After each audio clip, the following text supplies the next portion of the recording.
Hey everyone, welcome back to Raising Unicorns by Harmon Brothers. And in today's episode, we're talking artificial intelligence, or AI. We'll cover how we're using it, how you can use it, and how AI itself says you should be using it in your marketing.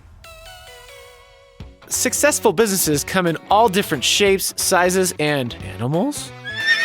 On the Raising Unicorns podcast by Harmon Brothers, we share the video marketing gold that has helped companies of all shapes and sizes grow by hundreds of thousands to hundreds of millions of dollars in sales. So if you've got a business and you're ready to use video to scale it, this episode was crafted for you.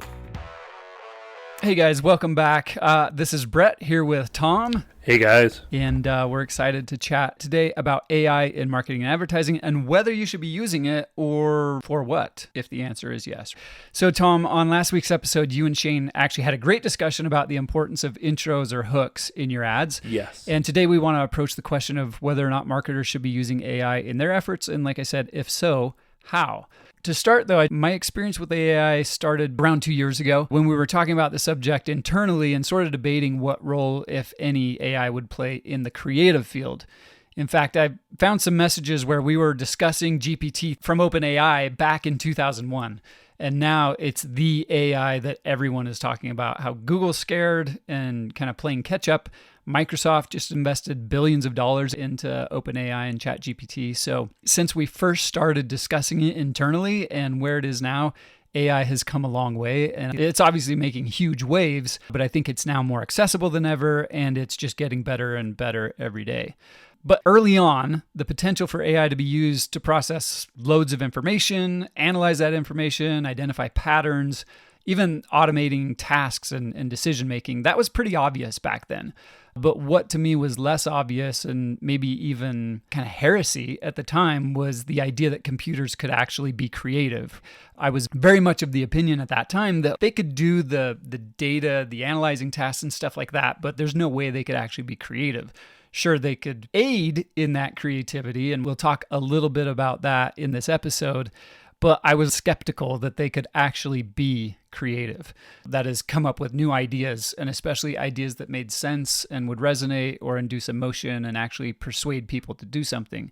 But in kind of exploring that idea, I came across an article in ComArts by Ernie Schenck, and it changed the way that I think about AI and creativity. And so I think we've got a fair amount to discuss. Specifically, I think we can answer the question whether or not you should be using AI in your marketing and advertising. Tom, what would your answer be? Absolutely. It's a tool. Use it. Yeah. And Tom has been using it. And so I want to get a little bit into how you've been using it, Tom, and some of the results that you've seen with it. So specifically, talk to us about what you're currently using AI for in your job of running ad buying for clients. So for my purposes and what I'm doing with ad buying, I do a lot of writing ad copy for clients because I write a lot of it. I've got a variety of industries that I cover, and it's not a huge lift to write ad copy, but if there's ways that I can increase the speed in which I move on things like that, then I'm going to totally take advantage of that. Right. And ChatGPT has allowed me to do that. When it first really kind of rolled out, it was this huge craze on TikTok. I'm like, whatever. It's going to be this kind of fad, kind of whatever. And one day I got on it after I got my kids to bed, and I felt a little bit, like war games. Again, it's like, do you want to play a game? And just kind of asking it a question. And it was crazy that the better the question I asked, the better response I got. Yeah. And when I'm working with ad copy for clients, I've been going along and I can specifically say, I need to write 3 headlines using this as a reference. It has to be 30 characters long, and I need to reference this specifically. And I can give it that input, that information, and then I can go and do something else while it's writing that. Then I go back and spot check it. So it's been a huge time saver for 4 or 5 of the clients that I actively work with right now. Yeah, that's awesome. And I think that's one of the great things about AI is that you can give it that specific guidance and it's going to follow your instructions sort of to a T. So while you may not always get the exact copy that you end up using, you get the ideas, you get the format correct. Yeah. So, Tom, as we're getting ready for this podcast, we thought, well, why don't we use AI to actually write our structure for the podcast and even some of the things that we should talk about? And so all I did was ask it a question. I said, how can I use AI to improve my advertising? And here's what it said. There are several ways you can use AI like ChatGPT to improve your advertising. It then listed 5 points. So number 1, Content creation. ChatGPT can generate high-quality, engaging, and unique content for your advertisements, such as headlines, taglines, and ad copy. So it was interesting to me, the first thing that it said was something that we're actually already using it for. Yes. And it's what you were talking about, Tom, which is the headlines, the taglines, the ad copy, and that sort of thing. And it's been helpful in saving time and even sort of in the brainstorming process. I think you get a lot of ideas because, look, I don't believe ChatGPT has an actual brain, but what it's great at is gathering a ton of information, sort of even ranking that information, and then giving you ideas that you can then go off of. Okay, so that brings us to the second suggestion from ChatGPT. Targeted advertising. ChatGPT can be used to analyze large amounts of data to understand your target audience. Right, so that's sort of what I was talking about earlier. We already knew that it could analyze really efficiently. It goes on. And then generate personalized ads that are more likely to resonate with them. Okay, so right there, it's getting into this idea that we talked about of helping you to generate things that will resonate with your audience. And whether it's doing that actual work or it's giving you those ideas, it's a bit of a force multiplier to help you get better and be more efficient at that thing that you're trying to do. And so I think AI is super useful from that standpoint as well. Oh yeah, and with the creative possibilities, the client I've been writing ad copy for is heavily geared towards women, and I just had the thought, like, why don't, as I'm going through this ad copy, I need you to write this in the voice of a woman or a female, or gear this ad copy towards women in general who might be trying to take on at-home projects, and to see how that changes things, because Right. we've talked before on previous podcast episodes that getting super narrowed on your audience targeting can be difficult in Facebook, just because it can be really expensive and sometimes ineffective. But if you can have creative that does the segmentation for you, and now you have a tool, and that's how I look at this. It's a marketing tool, just like the scheduling apps or any of the graphic design tools that are out there like Canva. They're marketing tools. They're not going to entirely replace people, but those who find a way to effectively use those tools are going to be, I think, more creative, Right. because they can go through more ideas and iterate faster, Right. and create content that's probably more geared towards their desired end consumer. Yeah, I think you nailed it. In fact, what you just said reminds me of a meme. I think I saw it from the Marketing Millennials that said, artificial intelligence is not going to take your job, but your job is going to be taken by other marketers who are using artificial intelligence. Totally And on point. Yeah, I thought that was such a great way to put it. And that also leads into this third one that ChatGPT wrote for us that says, Natural language processing. ChatGPT can be used to analyze text data and understand customer sentiment, allowing you to make data-driven decisions about the tone, language, and messaging of your ads.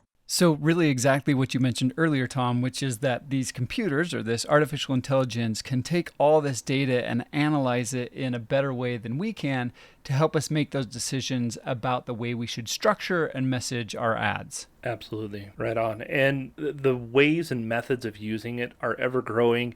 And analyzing data, one of the things that I've been dying to do is to take comments from Facebook, just copy and paste them in. They're like, hey, analyze this for like a positive sentiment or a negative sentiment or kind of keywords and phrases.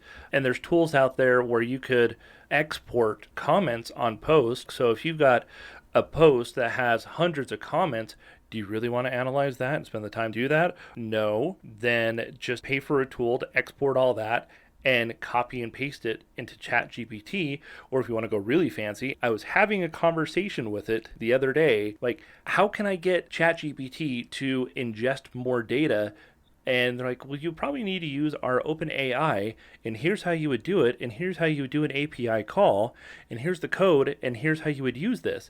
The code that I needed, that if I wanted to do my own API call, I could do it right into ChatGPT. It was crazy. Yeah, it's really exciting stuff. I think it's all started back with Watson, IBM's Watson, and playing chess, right? And it was trying to beat world champion chess players.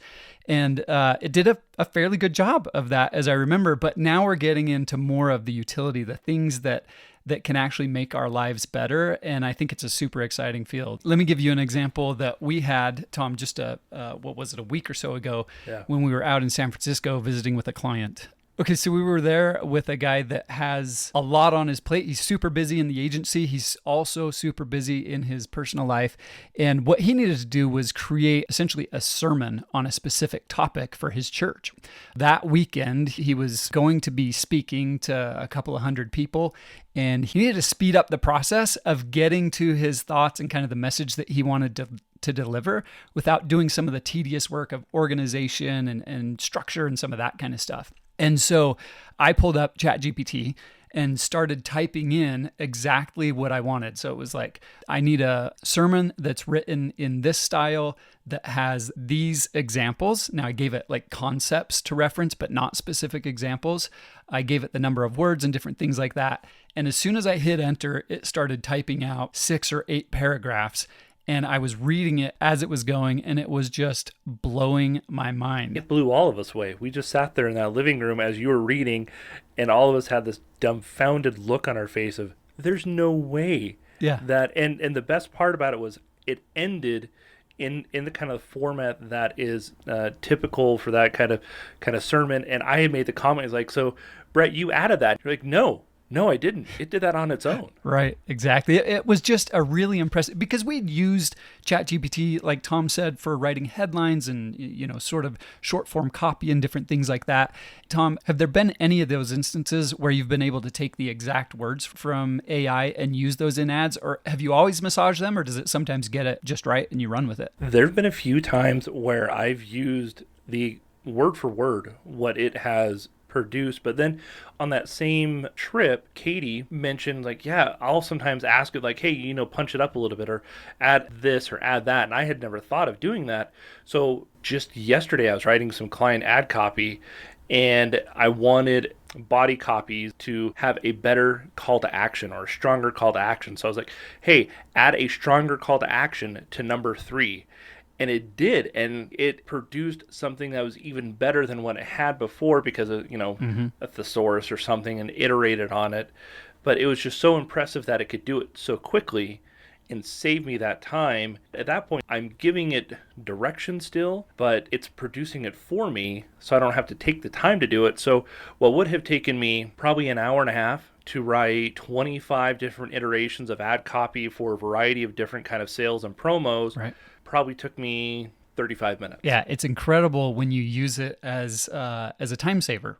Back to that example when we were in that Airbnb in San Francisco, we were just so surprised to see it long form doing a really good job. Now, Kurt didn't take that and go and use it for his sermon, but to kind of prove out the concept and to get some ideas and get some structure and stuff like that, it was super helpful. And I think seeing it in long form like that really opened my eyes to the possibilities. Okay, so now let's go ahead and round out the remaining points that artificial intelligence wrote for us. And actually, I should mention, I don't think I mentioned it earlier, but we're using another AI technology. It does text-to-speech by a company or a tool called Speechelo to read these computer-generated responses because, number one, nobody wants to hear me talk. I've done it plenty in this episode. But also, just to give you an idea of how good this stuff is getting. If you compare this to your system voice, for example, on your Mac that can do text to voice. This is, in my opinion at least, so much better, so much more natural voice. And so that's come a long way as well when it comes to AI. And I think has done a good job of showing you how good these tools are actually getting. So here's number 4. Automation. ChatGPT can automate repetitive tasks, such as answering frequently asked questions, which can free up time for your team to focus on more important tasks. That all goes back to what we've been talking about this whole time, is it allows you to do more of the creative work and less of sort of the analyzation and processing that data. Although I would just, with the caveat, you still need to be keeping an eye on those things. Okay, and number 5. Chatbot. You can use ChatGPT to create chatbot for customer service and lead generation by creating a conversational flow for customer interactions. That one's kind of throwaway, not something we generally, at least on our team, not the kind of thing that we use it for. But yeah, chatbots have gotten much, much better. I think people have gotten wise to that. They know that they're interacting with the chatbot. And so if you're doing that kind of stuff, obviously you want to be upfront about it. But here's the last thing that ChatGPT spat out for this podcast.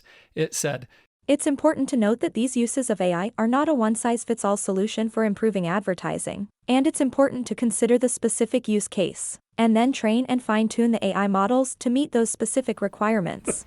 So it basically put its own disclaimer on what it told us to talk about. And it goes back exactly to what you were saying at the beginning, Tom, is that you can train it to get better and better. And so if you don't like the result, whether it's your headline or your body copy or whatever, tell it how you want it to improve, and it will regenerate your answers and give you better content. So you don't just have to take what it gives you. You can add your own flair to it. And I would say you should add your own expertise and flair to it. But you can also ask it to do a better job. And as long as you're giving it specific feedback, you will get better results. And so it's one of the things that I love about it is that it's learning as it goes. Okay, as we're wrapping up this episode, there's just a couple of points from that ComArts article that I mentioned earlier that I wanted to share with you guys. First, as I've always sort of defined creativity at its most basic level, it's the combining of separate ideas to create something new. At Harmon Brothers, we talk about ideas that are surprising yet fitting. It's a catchphrase that we use all the time, which is basically just saying that when you combine ideas, they not only need to be novel, although that's an important part, they also need to fit the concept or the message. And when you have those two elements together, that's when they create impact. Now, the question was, why couldn't computers do that as well, if not better than humans? First of all, they're great at collecting a ton of information and finding those connections between those different data points. What would make their creations impactful is combining disparate concepts and then also finding the thing that makes those concepts fitting. That's essentially what we do as humans, and Ernie Schenck's article made that exact argument. He quotes a German artist named Mario Klingemann who said, "Humans are not original. We only invent, make connections between things we have seen. While humans can only build on what we've learned and what others have done before us, computers can create from scratch." For so long, we've believed that creativity is a uniquely human trait, as much a part of what separates us from ants and elephants, snails and groundhogs as wisdom and opposable thumbs. None of us wants to believe that a bunch of CPUs and motherboards could someday out-imagine us, that a machine might be just as creative as Jack Kerouac, Alfred Hitchcock, or John Lennon. So that was his quote. Now, I don't know that they can create from scratch. Maybe they can. But what we do know is that the current AI is giving answers based on information that is fed into the system. Maybe it's just presenting that information in novel ways, and that's what we're calling creativity. But for example, there's a raging debate right now about the kind of art that DALL-E and other AI produces, and the fact that it's really based on millions or billions of images from other artists, and those artists aren't being compensated. But to play devil's advocate, the art that I create, whether it's drawing a landscape or designing a logo or a website, is also based on the works of masters who I studied in school or designers that I'm inspired by in my Instagram feed. So how really different is that from what current AI is doing? Now, even people who make their living off of AI are skeptical. Pinar Sayan Demirdag runs a motion picture studio driven by AI. It's called Sayan Lee. And she said, "I am not afraid of AI, nor do I see it as my master. I see it as a great tool, a helper, an assistant to help me create motion pictures like no other technology before. A machine, no matter how much it learns, can never produce miracles. Only a human can do that." Well, I still don't know exactly where I stand on all of that, but the ComArts article did open me up to the idea that AI should have a seat at the table even when it comes to creativity. Absolutely. All right, to wrap things up, let's list off just a few technologies to check out and start messing around with if you're not already. This won't be an exhaustive list, but just something to help you get started in using AI for your marketing and advertising. Now, we've talked a lot already about ChatGPT. Super easy and accessible for now. It's free. And to me, so far of the AI that I've tried out, it's the most impressive. That's obviously why it's getting all the buzz right now in the media. Other tools, though, Jasper.ai, great for copywriting. That one's been around for quite a while. It's a paid service. I think there might be a free trial. I think it was formerly called Jarvis, but definitely one to check out.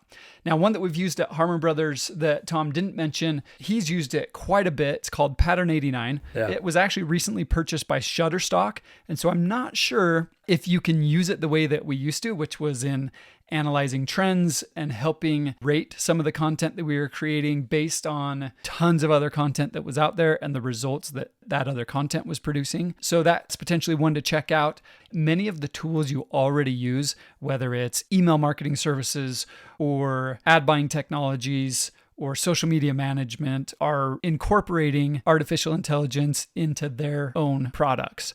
And so while it used to be, in my mind, just sort of a marketing pitch to talk about the AI that those tools were using, I believe it's now at the point where that's a huge advantage. And so don't discount it just because in the past you may have thought about it as marketing. And then the last one I'd probably mention, because it's super approachable, you can just go and download it onto your smartphone. It's a little tool called Chat AI that acts like an assistant on your smartphone. So you can ask questions, ask it to do specific tasks. And that particular one is free if you just want to try things out. It's not the most powerful, but I've had some fun testing it, asking it questions, and having it do a couple of things for me. Absolutely. So if this sort of thing is interesting to you, this is going to be an important episode to check the show notes for. We'll have links to the articles we talked about, links to the tools so that you can try some of them out for yourselves if you're not already. The best place to check out those show notes is on YouTube. Go to the Raising Unicorns channel and you can check out all of these, have direct links to them so that you can get started with it. Tom, it's been a great discussion, and I'm sure we'll be following up with this probably several times throughout the year as things evolve. So, yes, sir. Awesome. Thanks, you guys. We will see you next week. Thanks, Tom. You bet. Tired of playing catch up on your marketing approach? Plan your whole year of ad content with our video strategy in a day. The Harmon Brothers are known for their ad work with Lumi, Purple, and Skullshaver, and now we're offering a 20-minute video that helps you strategize your best profit-pushing ad research, messaging, and testing for free. Because a win for great businesses is a win for all of us. Go to harmonbrothers.com/video strategy to save future you a lot of stress with no pitch and nothing to buy.